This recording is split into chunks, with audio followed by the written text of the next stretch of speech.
Hey there everyone, welcome back. Today I have something a little bit different. Today I want to do a series on how Pokemon RNG actually functions. So this is going to be a little bit different from my other videos. There's not actually going to be any new methods or anything. We're just going to go deep into how the game itself handles the RNG, and this is something that I've really wanted to do for a while. I've had some people express some interest in it, and I feel like knowing this helps you better understand how you're getting what you're getting. So let's just jump into this. So we're not really going to need the screen, but I'm going to leave the nice music on in the background here. But I'm in town, and essentially what I did was I went ahead and I ran my MMO tool. And so we're going to be generating a Pokemon today. And we're not actually generating it as in through PKX or something like that. We're going to step through how this particular Pokemon is generated. So we're going to go through the steps, and I'll show you how the game itself handles the generation. So first off, the interesting things about it, it's a square shiny. It has pretty good IVs actually. It is an alpha on a bonus round, which will be important later. And we got the gender, we got EC and PID, which are things that if you're using the web tool you almost never see, but I'll show you what they mean. And last but not least, we have seed, which is very important because the seed is how the Pokemon itself is generated. Now, this is not the actual seed that they use to generate the Pokemon. This is the generator seed, and next time I'll get into what the generator seeds mean, what the fixed seed is, how the actual MMOs function in terms of RNG, because that's a little bit more complicated, and I also think it's super duper interesting. But today we're just going to go and generate a Pokemon.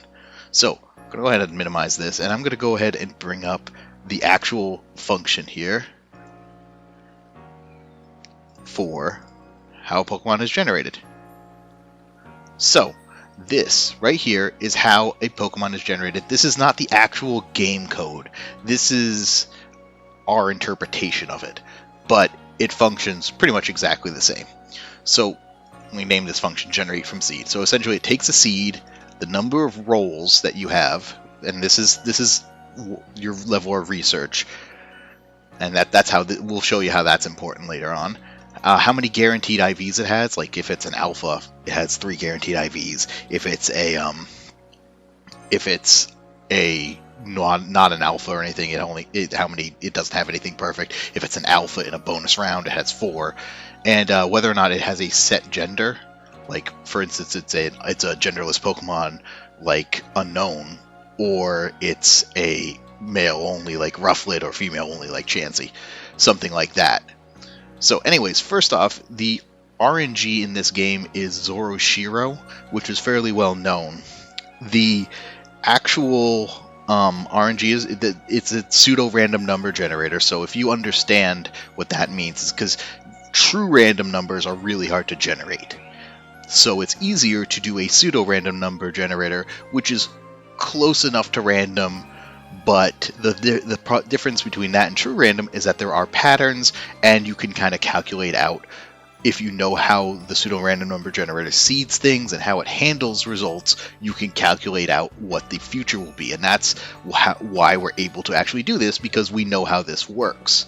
There is another type of RNG called crypto secure that's part of the Switch, and most seeds and stuff are generated through that, and that is pretty much unhackable. If I could show you how to get the seeds and predict a crypto secure RNG, I would just go join like the NSA and make bank.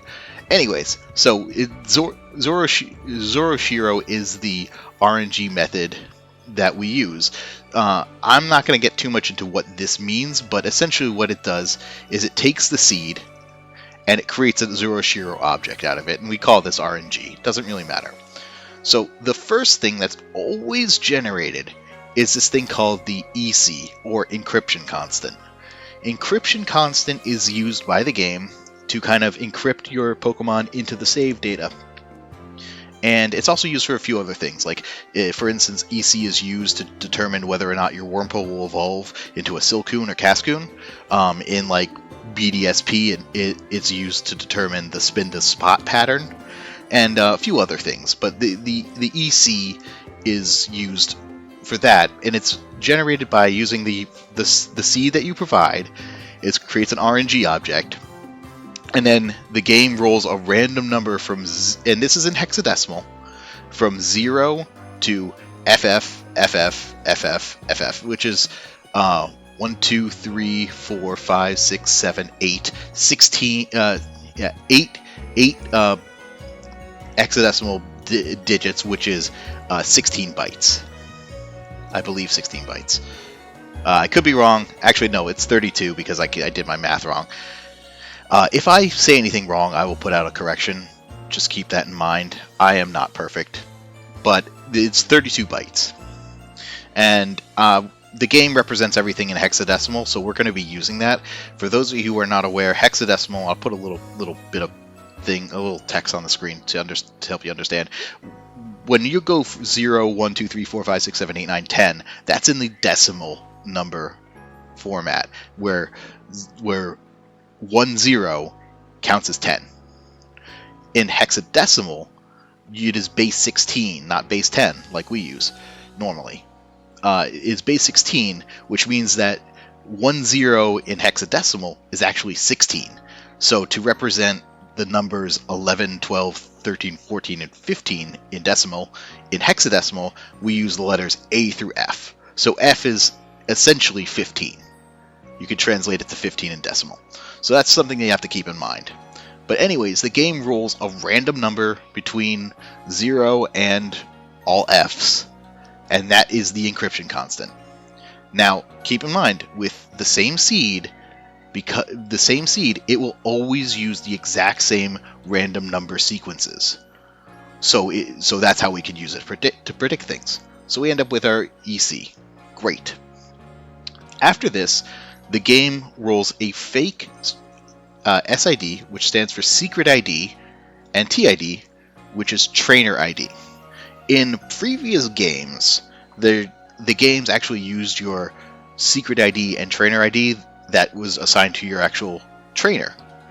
But in this game, in Gen 8, actually, they started to do things a little bit differently, and so they roll a fake one.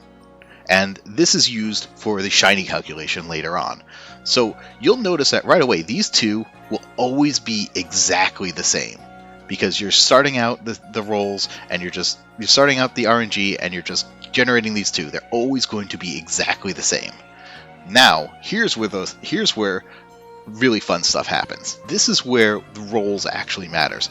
So, for instance, this is an MMO. So we start off with a base roll count of 12, and then you can add in the extra things, like you add +1 if you have Dex level 10, +2 if you have perfect research on that. You add +3 if you have shiny charm, and so on and so forth. So you could have anywhere from 13 rolls, which is the absolute bare minimum, all the way up to 19 rolls, which is the maximum, which means that you have a shiny charm and perfect research on that Pokemon. Now, this is where the game actually determines whether or not the Pokemon is shiny. It starts by rolling a Pokemon ID. Now, the Pokemon ID used to be much, much more important than it is now. It used to determine things like nature and whether or not it was shiny, and these things like Wormpool evolution and things like that. Nowadays, it pretty much just determines shininess, but here's how it does it. So first off, it rolls a random number, again, another 32-bit number, and then it's got it. So now it determines whether or not this Pokemon is shiny. So what it does is it gets the PID, and it takes the back half of it, the back 16 bits. So the ones that I've highlighted, those numbers right there, it takes those 4, and then it XORs it. And I'll get into XOR later, don't worry. It'll XOR it with the back half of the SID TID that it rolls, and then it XORs that with the other half of the PID, and then again it XORs it again with the other half, the front half of the SID TID combo, and then it compares that final result to see if it's less than OX10, which is OX is how they represent binary in most programming languages. OX10, which again is 16. So if that result, after everything is done, if it's less than 16, it's a shiny Pokemon. Now, if it does all that, and it does not find that it's shiny, it will try this again. This is a for loop, so it will do it up until the number of rolls. So that's why more rolls are better. So every time it re-rolls it, it will just do another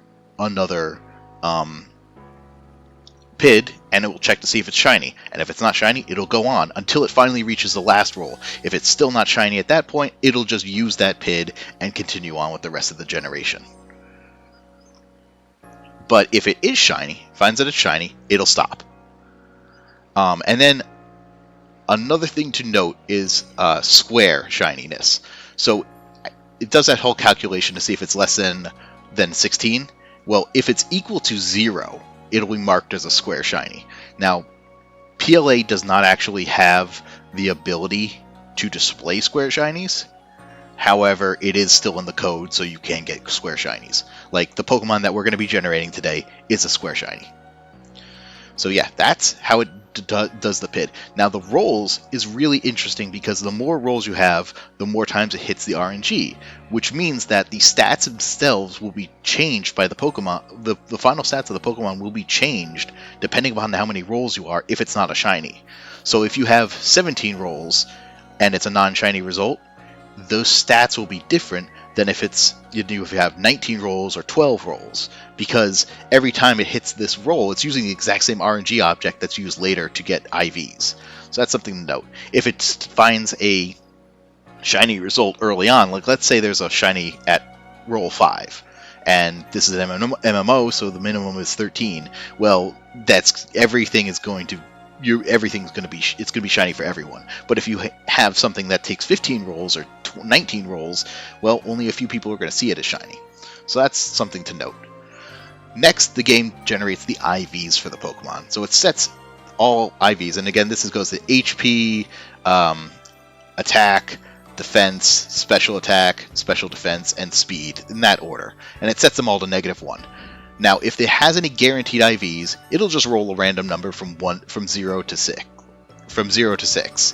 and it will just set that IV to 31 if it's -1, which means it hasn't been touched. If it has been touched, it'll just re-roll it again, so it'll be another random number. But it'll do that the number of times equal to guaranteed IVs. Since this is an alpha, it will do it 4 times. Set four IVs randomly to 31. Then it'll go through and it'll find any single IV that it hasn't touched, one that's still -1, and it'll just roll a random number from 0 to 31. That's all it is, just a random number.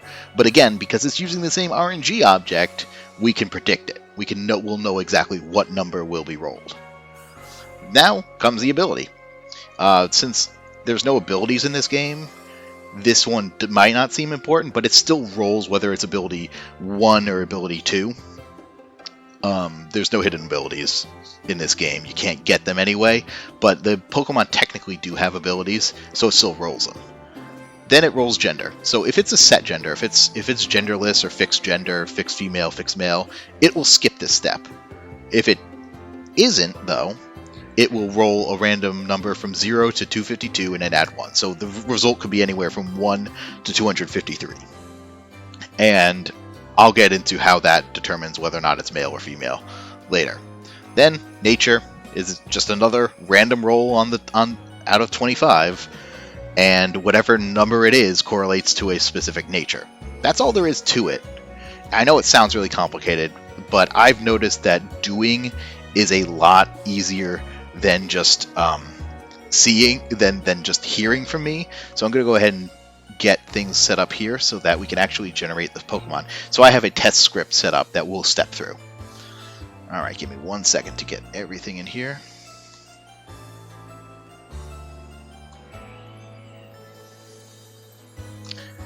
Alright, and now let's make the text nice and big here so that people can see it. Alright, great. So I'm going to go ahead and bring up our stats here so that we can see it and we can step through.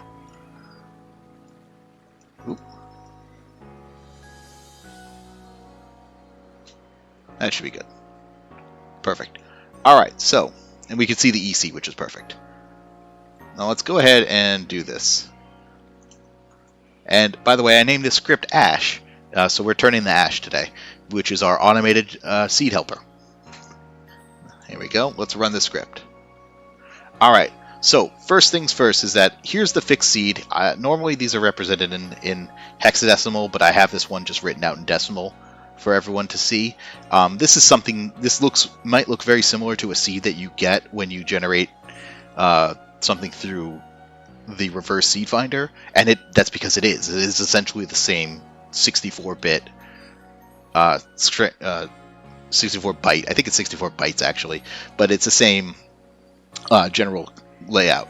So here we go. It first rolls the EC. So in this case, with this seed, it will always roll this for the EC, the encryption constant. Now it rolls the fake SID TID. These do not match your trainer IDs or secret IDs at all in any way whatsoever. If a Pokemon is determined to be shiny and you catch it, the game will then force the Pokemon ID to be something that would be shiny for your trainer. It's very weird. I do not know why they did it this way, but it is what it is. In previous games, it would have to match your actual Pokemon trainer's TID and SID in order to be shiny, but it's not in this game, and whatever. So we go ahead and we roll this. Well, so now we're going to go ahead and start trying to figure out if this Pokemon will be shiny or not. So we do one roll. And so now, let's go ahead and get into what the heck XOR actually means. Alright, so I've opened up a notepad here, and so XOR essentially is, it takes the number of bits, because all of this could be represented in binary. It takes the number of bits, and then it compares the 2-bit values. And so, let's use an example. So I have 001, and then I have 1101. It compares the two values here, and if they are different, it marks it as a 1. So 0, 1 makes it a 1. 0, 1 again makes it a 1. 0, 0, if they're the same value, it marks it as a 0. So 0, 0, 0. 1, 1, 0. By the way, these could be represented in binary as that's decimal 1, and that is decimal 11, which would also be represented as C in hexadecimal. And you can do that because this number right here is the 8s place, the 4s, the 2s, and the 1s. So you just add it together. So like this one is 8 plus 4, 12, plus 0, plus 1, 13. Actually, no, that's 13. I made a mistake there. 13, which would be D, actually. Alright, and then the XOR result would actually be 8 plus 4 plus 0 plus 0, so 12, which is again C. So there you go. So that's how you do an XOR. So let's go ahead and we'll step through this XOR and we'll compare things real fast. So we have D446 and 3943 being XOR'd. So D is 1101, which we showed you earlier. 0100 is 4. Again, that's 4 again. And that's 6. Again, 4 plus 2 is 6. Alright, so that's D446. And now we XOR it with 3943, which is 3 is that, 9 is that, 4 is again that, and 3 is again that. Alright, so compare the numbers real fast. And we're only going to do it for this one roll here. So, okay, 1, 1, 1, 0, 1, 1, 0, 1. These are exactly the same, so this is actually pretty neat. It just becomes 0. Alright, now we got 0, 1, 0, 1. Which we could calculate this. This is 8 plus 4 plus 2, which is 14, which is E. This is 12, 13, which is D. 0 is 0, and 5, which is just 5. So ED05. I think I got that right. Hold on a second. 12, 13. Yeah, 13. The 13 is C. EC05. There we go. We get it. We'll get it eventually. No. It's 12, 13, 14, 15. Yeah, I was right. I was right the first time. ED05. I know it doesn't matter too much, but there we go. We got it out. We figured it out there. So now this gets XOR'd with 2CB1, which is 0010, 1100, 1011, 0001. I have spent a lot of time in binary. That's why I can do this quickly. All right, so let's go ahead and XOR this real fast. 1100, 0001, 1011, 0100, which equals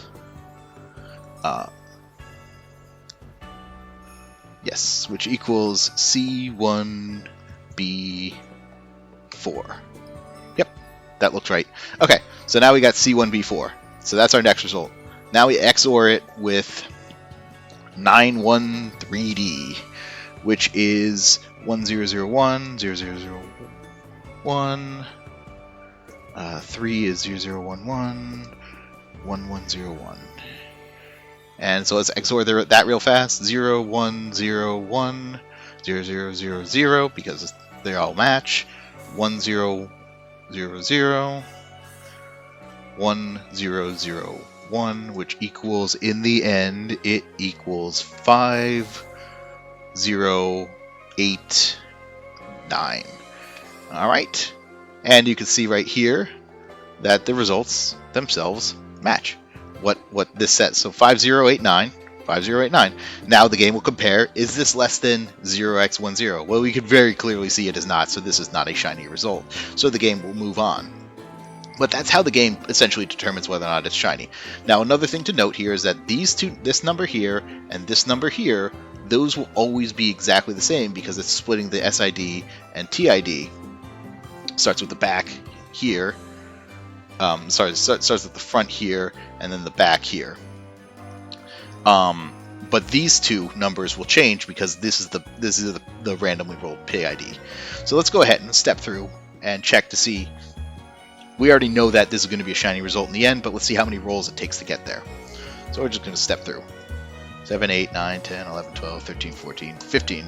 Oh, here we go. We found a shiny. So it took 15 rolls. So if you had the default number of rolls here, you would not find a shiny Pokemon. This Pokemon would be completely different. But you would need at least 15 rolls, which is level 10 research and the shiny charm at the bare minimum. You could have let's see, 13. Yeah, you could have level 10 and perfect dex research. That would give you 15 rolls as well, because that'd be plus 4. That would give you 16 total. But essentially, yeah, 15 rolls, which is fairly high up there. Now, another thing to note is that this is a square shiny because this is all 0. So I know I said I would only do this once, but I'll do a really quick. I swear, super quick. In fact, I'm going to do it so quick because I am just going to literally copy and paste from my notes here.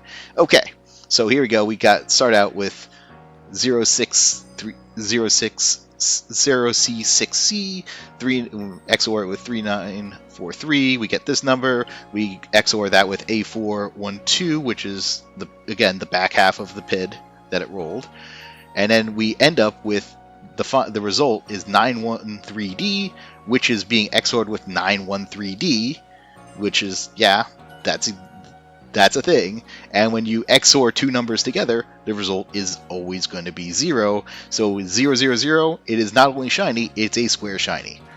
Poof, there you go. So that's how the shininess is determined. That's why the number of rolls are important. Now the next part is we're going to go ahead and determine our IVs.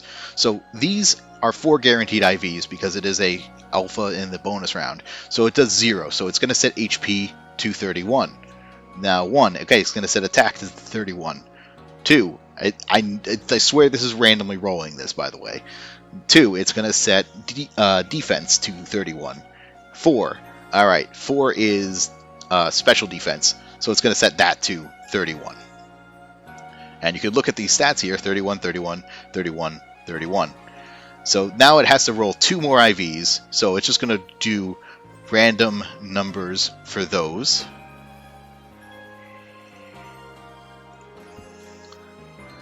And so it just rolls those 2, starts out from the one that wasn't touched, rolls a random number from 0 to 31. It happened to roll 30 here, and then it rolled a 10 for the other one.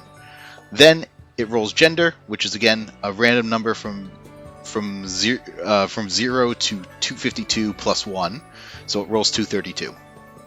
The way gender works is you have a gender ratio for each Pokemon, and let's say that it's 50-50. I'm not sure if Avalugg is 50-50 or not. If the number is less than the gender ratio, it'll be female. So 127 would be the number if it's 50-50. So this is above it, this is going to be male. We already can see here that's male. This is a really high number, so odds are it's going to be male, regardless. And then it rolls the nature. It rolled an 8, which equals impish, and you can see right here, impish. So here we go. We have everything here. We can see the EC you see the PID, and everything compares correctly. If you roll all the way up here, the EC matches, and the PID right here matches as well. So that's exactly how the Pokemon itself is generated. From start to finish, that's how the game itself takes a seed and determines how that seed is going to represent a Pokemon. In my next bit, the next time I do this, I'm going to go ahead and do the actual RNG, how RNG manipulation works in an MMO, because there's quite a bit going on, as you can see by how the different paths are, and like revisits and things like that, and how does that actually affect the RNG number so that you end up with a seed that would generate this Pokemon. So again, this should be really interesting to those who are into this kind of thing, and for the ones who aren't, I hope I didn't lose you all in some very deep math and very deep theory crafting here. But anyways, thank you so much for joining me today. I hope you have good luck in your hunts, and I will catch you all next time.